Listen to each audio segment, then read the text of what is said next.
Hey everybody, welcome back to another business analysis video.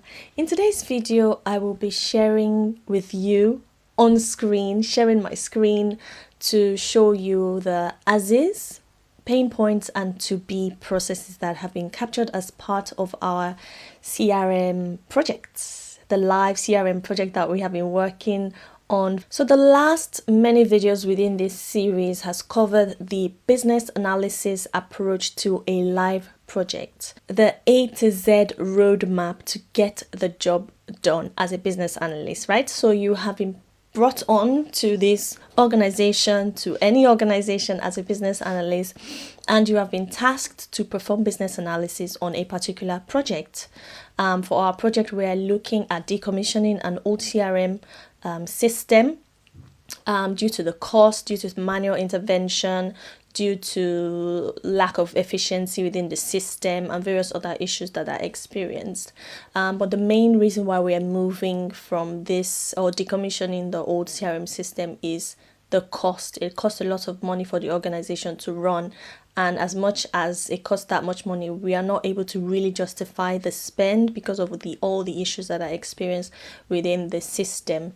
So this is why you have been brought onto the project as a business analyst to analyze what we are doing currently, what are the problems faced with the current CRM system, what options are available for us to move on to a new CRM system.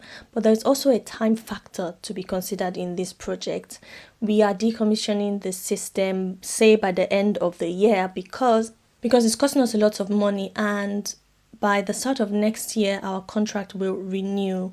So it could be part of the SLA in the documentation provided by the last CRM, by our current CRM providers.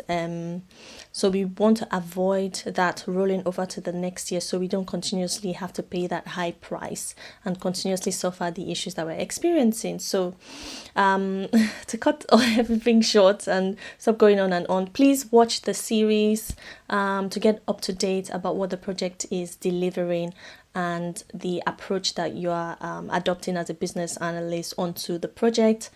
Please also remember that this approach is transferable to whatever project it is you are working on, because what are you doing? You are first understanding the processes. What are we doing now? Where do problems lie? What solutions are available for us to meet these problems, right? Okay, so let's go straight to my screen. I'm going to be sharing my screen and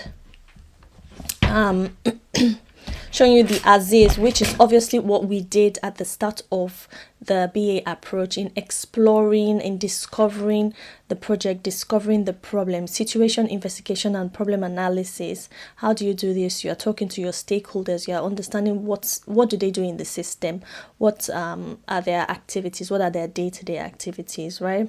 So as you're doing this, there will be so many processes that you possibly will map, depending on the stakeholders that you've identified, right? Obviously, before you map your processes, you've identified stakeholders, you've identified, I'm just going to wear my glasses so I see what I'm this is my screen.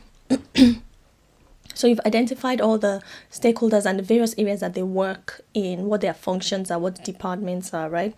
So you probably will have to map a few other processes, but this is one example of one of the processes out of many that were captured from our hypothetical project, okay?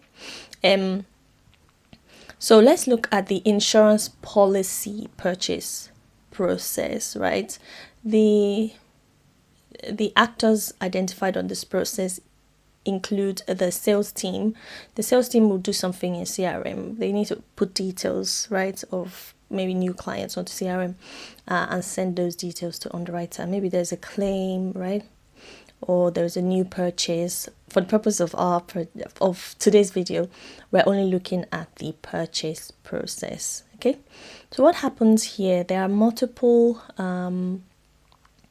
ways in which they receive or they identify the lead. The lead will either call or go via email, or maybe there's a portal somewhere that they have to log in and find out details about this type of insurance that they want to sign up to. So the next step there, right? So I just want to clarify that today's video is not about how to use Visio or how to do BPMN. I'm literally just showing you the process high level so you can really understand what is done, what the issues are. It's like a summary of the last few videos we've done, right? What the issues have been identified and what the new system will be able to do in the future. Okay, so what did they do? The customer calls them, they take the details of the customer over the phone, whether it's their name, age, what type of insurance are they looking to buy from us as our company. Then they determine and update the status, right? Is it cold? Is it warm? Does it seem like they will take up the policy, right? And then what do the sales team do next? They submit the leads details. I'm just going to make this a bit bigger. They submit the details to underwriting, okay? Details including the type of insurance, who the person is, how old they are, anything that would determine a risk with the type of insurance that they're trying to get. So the underwriter will then perform the initial risk assessment, whether it's car insurance, whether it's home insurance, it's the person, how long has the person been driving for, risk averse kind of thing, to make sure that this person is able to take up this type of insurance. There are so many factors that they consider there as part of their work. So they perform that initial risk assessment, they document the result of that risk assessment and update it onto the CRM system, and then they send their update to the sales team. And I've represented a time task here because the sales team have to wait for the underwriter to get back to them, and then they check the underwriter's decision. There's also via email, maybe there's a spreadsheet or something that the underwriter will send. These are all the things that you also need to clarify as a business analyst. This is very high level. I haven't really gone into too much detail, but I hope that you kind of understand. From mapping your as is process, a lot of questions will come up too. Like I've kind of thought about this. What are they sending? What email are they sending to the sales team? Is it a document? Is it a PDF? Is it a spreadsheet? Right. Anyway, so sales team will receive that underwriter's decision whether they can take on the client or not. Okay. So if the lead is not approved, the sales team will update the CRM system and then notify the customer of the decision. The customer has been waiting, no? So the customer is notified as the end of our process. If it's approved, they also will inform the potential policyholder and possibly start the purchase process, take the payments and all that stuff. And then they update the purchase in CRM, and then the policyholder journey will begin. That's probably another process. So as a BA, you might want to identify a sub-process here somewhere or link to another process that would have been mapped as part of all the processes that we're identifying on our project. So once the BA has understood and mapped the as-is process, obviously through discussion, you can begin to identify what areas within this process that pain points or issues lie, and you want to identify this and point these out on your process diagram. Why? Because it will also help us we're identifying gaps in our future system. We're identifying the issues, the pain points, right? Which will then result in the requirements for the future system, what we want the future system to do. If there's no problems, then why do we need a future system, right? So we need to identify the problems in our current process. So let's look at the pain points. I'm just going to make this bigger for us to see. This is literally the same process, but I've identified the pain points here using annotations. There are different ways you can identify pain points. I've used annotations here, or you can use sad faces, but you still need to add notes to why they are pain points, right?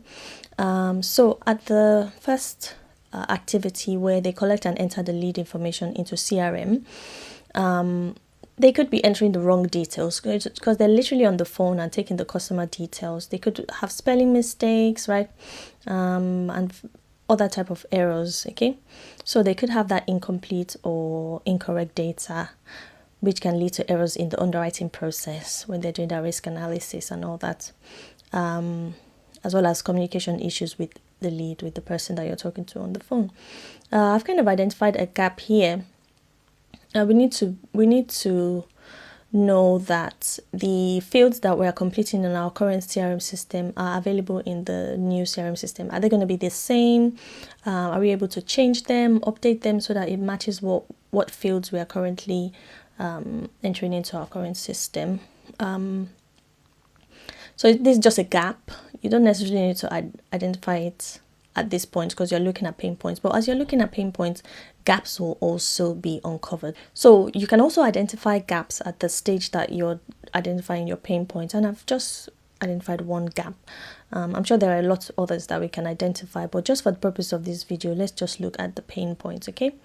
But one gap here is that the CRM system might have different fields, the new one that we're looking at. So we need to be aware that the fields could be different and whether there's opportunity for us to change the fields to match the ones that we want. There should be really. Or requirements for data entry as well. This can also cause confusion and error. So we need to be aware of the gap that could exist in the future system. Another pain point, when they submit the leads details to underwriting, again, they might not update that promptly or accurately, like I already highlighted in the first instance, because of all the back and forth and interaction, right? So it could lead to outdated or incorrect data, really. Again, performing the initial risk task or risk assessment by the underwriter, there could be delays, miscommunications during the underwriting process, which can also prolong the sales cycle and create customer dissatisfaction. The customer is waiting, right? They won't sign up to policy. Why are they waiting for so long for this person to do? How many days is it going to take for them to wait? When do they get the update from the insurer? In the meantime, we could also be losing customers because they're also exploring other insurance providers, right? And we could lose them like that if they find a better offer with the other insurance providers, right? But yeah, so those are pain points that we want to identify so that we don't lose our customers. Another pain point is waiting time, waiting for status updates in the time that the underwriter is performing. So maybe there should be a business rule somewhere to say it should take, I don't know, 1 day, 2 days. I don't really know, depending on the organization, okay? So if there's a significant waiting time, it can lead to attrition or dissatisfaction. Again, from the customer point of view, we don't want to lose our customers. Another pain point here, the salesperson or the sales team will then go back maybe via email, via phone call to inform the potential policy holder that, yeah, you've been approved, right? By the time they get there, miscommunications, delays in updating the policyholder about the status of their application can lead to poor customer experience because of the wait, right? So these are all the various things that has been identified.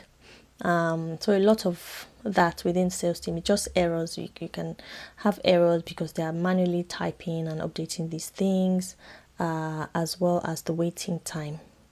If you can think of other issues, please write that in the comment section. It'll be great to know your thoughts. Okay, and let's finally look at the to-be process, which has been simplified. This is what we would like to do. We don't know if our future system can do it, but we would like to explore this. This is what our ideal system will do. So, sales team receive the inquiry. An automated system will capture the lead information into CRM. Maybe there's a telephony system that will capture those details and directly into the CRM. And then the underwriter will initiate their underwriter review. The CRM will automatically just do that, right? Maybe they receive a notification within the system. That's why I've identified the icon here, which is if I right click, and you can see it's a service task, meaning that the system performs that. And then we have a user task icon here, meaning that the underwriter performs this task within the system CRM. Generally in BPMN, we don't represent the system on the swim lanes, whereas in flowcharts, we can represent the CRM. It's not right or wrong. It all just depends on your organization. As long as your stakeholders understand what you've mapped, then that's fine. So some people will sometimes add the CRM on a different swim lane to identify what tasks the CRM is performing, or whether it's a robotic kind of task. You might want to identify your robots on the swim lane as well. So what I've said here is that while the system performs certain tasks like an actor would, as in like maybe a robotic kind of process, maybe the system is updating and registering, updating the registration and displaying the planned cover price after certain actions are performed, right? It typically isn't represented as a separate swim lane, like I mentioned, because it doesn't make decisions or perform activities in the same sense as a human would do. So again, this is the reason why you don't represent your systems in the swim lane. However, like I mentioned, it really depends on the context or conventions of the organization that you work for and how they map their processes, what they accept and all that. But I haven't done that on the swim lane. I've just represented them with the icons as in BPMN would advise. So these are our to-be processes. They perform the initial risk assessment. Then the system will update CRM with the decision. They probably do that in their underwriting system. So here we want to identify what the underwriting system is, because we might want to integrate that with the new CRM system. I think I might have made a typo here, so I'll take that out. This is what we do as business analysts. We're not always right. There's always room for change. And that's why you go back and forth to your stakeholders to confirm the details are correct, and to make those changes, right? So let's just assume this is not a signed off to be process. It still has room for additions or removal of things, right? That's just what we do as BA. So once the system has been updated, right? Let's go back. I remember why I put it there. So the underwriting system will update CRM with the decision that the underwriter has placed into the underwriting system, because underwriting system should automatically update CRM. So the underwriter would then have to go to CRM and double check that the decision has been updated into it before then alerting the sales team of the decision, okay? Or possibly a to-be could be that the system will automatically notify the sales team that underwriters have made the decision once it's gone into CRM, right? I hope you're getting me, because okay, so once they receive the notification, they will then check the decision, and it will go through the process as in the as-is process. They will then contact the policyholder to update them, whether it's via email, whether it's phone call.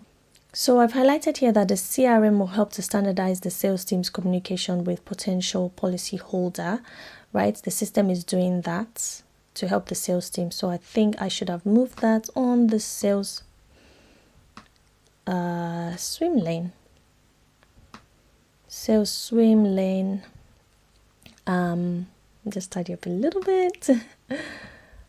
And then CRM will automatically update policy holder status.